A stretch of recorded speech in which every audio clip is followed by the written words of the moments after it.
The Spiderwick Chronicles by Tony DeTilizzi and Holly Black. Chapter 6, in which they find unexpected things in the icebox. Jared rolled over at the sound of his mother's voice. She was angry.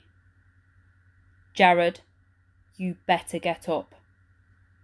What's going on?" Jared asked sleepily, peering up from the covers. For a second he thought he'd missed school, until he remembered they'd moved and not even so much as set foot in a new school yet. "Up, Jared," his mother said. "You want to pretend you don't know? Fine. Let's go downstairs so you can see what's going on." The kitchen was a mess. Mallory had a broom and was sweeping up broken pieces of a porcelain bowl. The walls were painted with chocolate syrup and orange juice. Raw eggs oozed down the window panes. Simon was sitting at the kitchen table. His arms were covered with the same bruises Mallory had been wearing only a day before, and his eyes were red-rimmed, like he'd been crying. "Well?" his mother asked expectantly. I didn't do this," Jared said, looking around at them. They couldn't really believe he would do something like this, could they? And there, on the floor of the kitchen, next to the drifts of cereal and scattered pieces of orange peel, Jared saw small tracks in the flour. They were the size of his little finger, and he could clearly see the imprint of the heel of a foot and a feathering in the front that might have been from toes. "Look," Jared said, pointing. "See? Little footprints." Mallory looked up at him and her eyes were narrowed with fury. "Just shut up, Jared. Mom says she saw you down here last night. You made those footprints." "I did not," Jared yelled back. "Why don't you look in the freezer then, huh?" "What?" Jared asked. Simon gave an especially wet-sounding sob. Their mother took the broom from Mallory's hand and started sweeping up the flour and cereal. "Mom, no, the footprints," Jared said. But his mother didn't pay any attention to him. 2 strokes of the broom, and the only proof he had was swept into a pile of rubbish.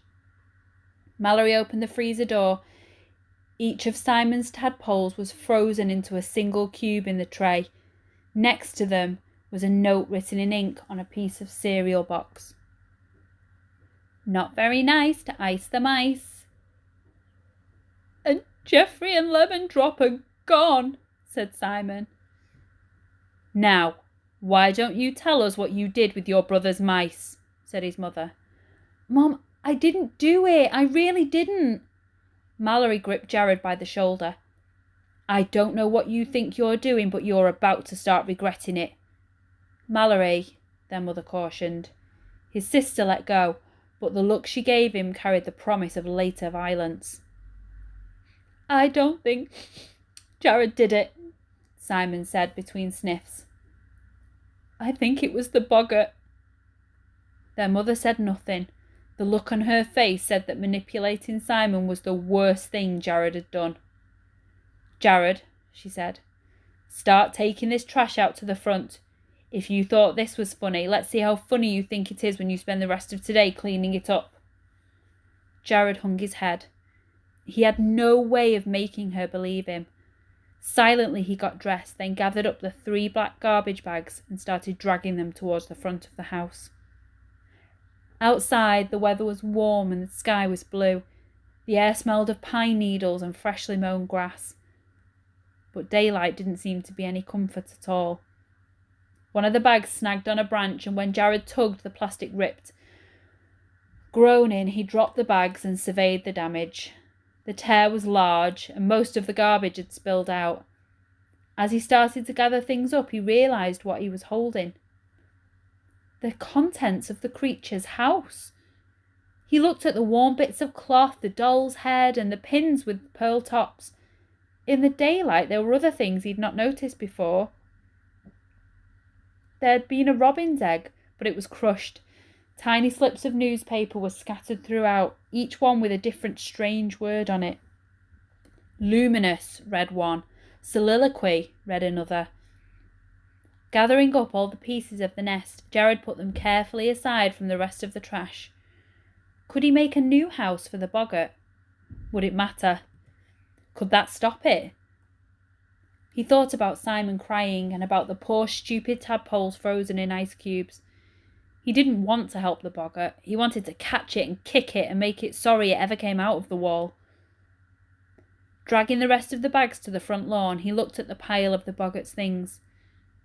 Still not sure whether he was going to burn them or give them back or what, he carried them inside. His mother was standing in the doorway waiting for him. "What's all that?" she asked. "Nothing," Jared said. For once, she didn't question him. At least, not about the junk pile in his hands. "Jared, I know you're upset about your father leaving. We're all upset." Jared looked at his shoes in discomfort. Just because he was upset about his father leaving did not mean he had trashed their new house, or pinched his brother black and blue, or tied his sister's hair to her headboard. "So?" he asked, thinking that her silence meant she was waiting for a response. "So?" she repeated. "So you need to stop letting your anger control you, Jared Grace. Your sister works things out when she's fencing, and your brother has his animals, but you—" "I didn't do it," Jared said. "Why won't you believe me? Is it because of the fight at school?" "I have to admit," his mother said, "I was shocked to learn that you broke a boy's nose. That is just the kind of thing I'm talking about. Simon doesn't get into fights, and neither did you before your father left." He studied his shoes even more intently. "Can I go inside now?" She nodded, but then stopped him with one hand on his shoulder. "If anything else happens around here, I'm going to have to take you to see someone. Do you understand?" Jared nodded, but he felt weird. He remembered what he had said about Aunt Lucy and the nut house and suddenly felt very, very sorry. I hope you enjoyed Chapter 6. Join me next time for Chapter 7, in which the fate of the mice is discovered.